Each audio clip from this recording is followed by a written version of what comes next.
Still Friday, January 24th. Barely. Okay, so now let's talk about what they've done with that little disclaimer of part one here, that I'm not trying to spread doom and gloom, but I do want people to be aware of what is happening because there's a lot of gaslighting. Okay, and that's how these folks got to where they are, is by gaslighting, doing one thing, saying something different, and people just going, I'm going to go with what they said instead of what they see. And here we are. I also want to talk about the two groups of people that are going to be most diehard and the hardest to let go of this. Number one, hands down, is going to be the steeple people, because this has been infused with their faith and their religion, which means letting go of that is going to be an affront to their faith, which is a core part of their personality and identity. So they are going to go down with the ship with this. They're not going to let this go. And honestly, they deserve it.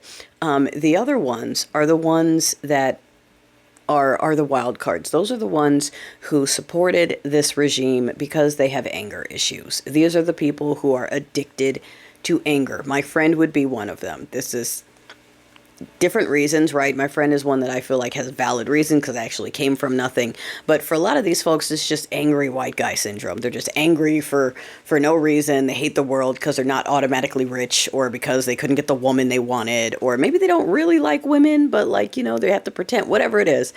And they hate the world. They try to fit into it, but they hate it. They're mad at it. And when they see other people who are mad at everything and, ooh, I hate everything and I want to change everything because everything sucks, they identify with that and they don't listen to the details. They immediately assume that whatever he's talking about is what they feel. That he's saying he's mad and all they heard is mad. They're not hearing the details of what he's mad at. They just automatically project the things that they're upset at and go, he's agreeing with me.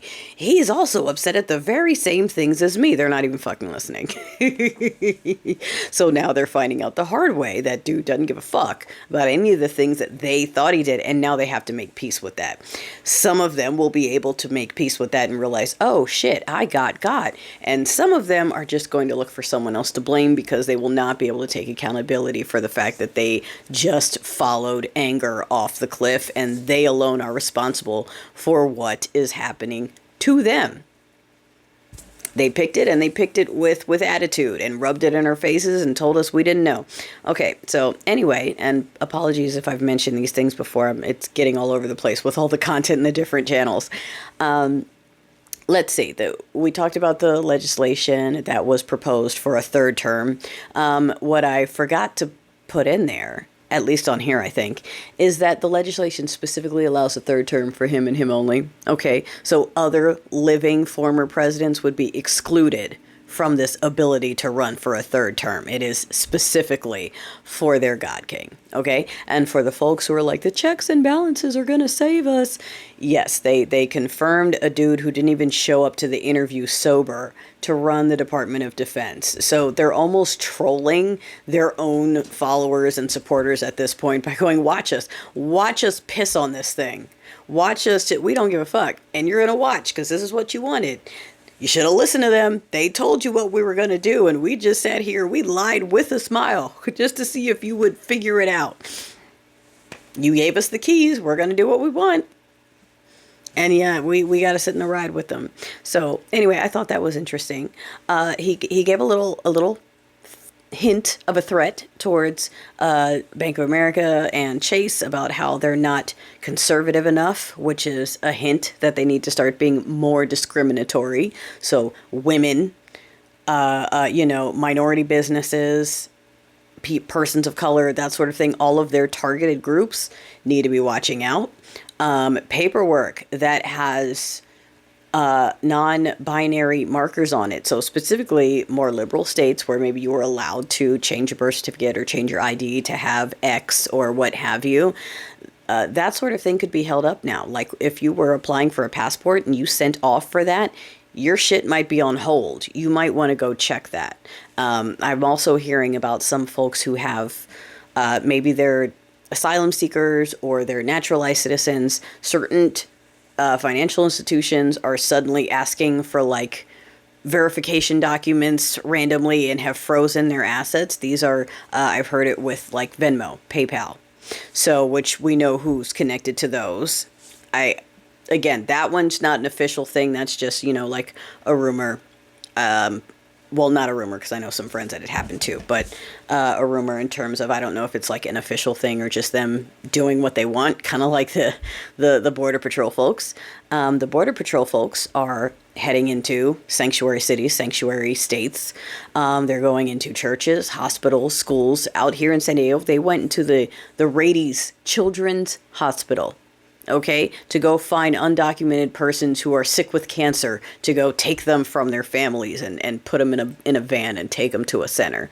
All right, so for those of you who are watching what was going on in Ice Cream and Olive Land and going, oh my gosh, that's okay.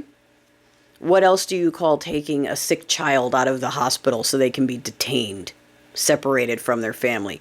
If that's not some shit from over there, I don't know what to tell you. And for the people who were like, I tested for the smelly one because he cared about, he's already talking about the land development opportunities in Gaza. Okay, so he wasn't going to save anything, and he still isn't. I don't know how y'all bought that. I'm surprised at the people who are shocked. The folks that are like, we were Latinos for him and now he's going against us. We're shocked. We were Muslims for him and now he's going against us. We're shocked. And then, like I said before, the idiot third party people who are like, I went with Jill. And you're like, get the fuck out of here. You are part of the problem right now. You and your convictions are just as bad. In fact, they thanked you for their win. She thanked you for their win. Did you need it to get any fucking clearer? You got too. In other news, for people who think that checks and balances are going to protect them and they're going to try again in 2 or 4 years, they are trying to strip seated Democrats of power, okay? In Texas, they're taking the power away from the Democrats and the state legislators so that they can't bring things up. They have no authority. They have no power, basically. Everything they do has to be approved by a Republican. That's in Texas. North Carolina, they're trying to do the same thing. They're trying to bind the Democrats that won so that they cannot do anything, and whatever they do has to be approved by Republicans.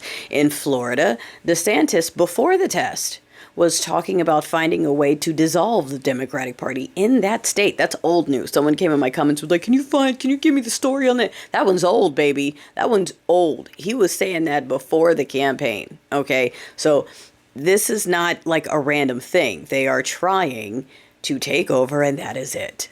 And there is no other opportunity. So the time had already passed unless something else has happened. Like I said, I have my own little, whatever. I'm waiting until the end of the month.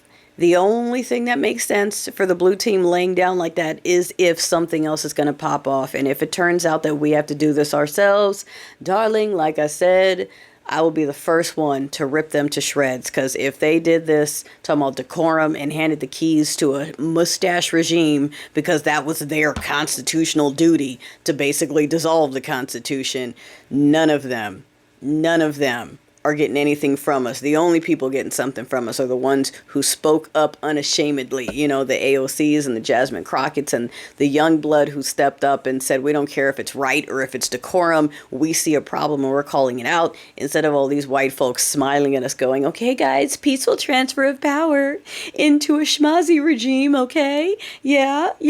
48 hours from now, a special gesture is going to be completely normalized after it's performed behind the presidential seal on Inauguration Day. And we're all just going to pretend that's fine. Like, you let the inmates run the prison, and you're getting what you paid for.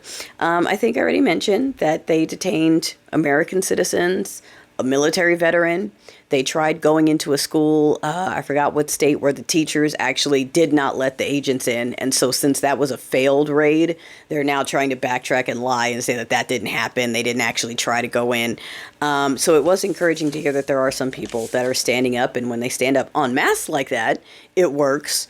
But one person at a time, it's not working so well. So, numbers. It's almost like if the ants come together, we can defend ourselves a little better.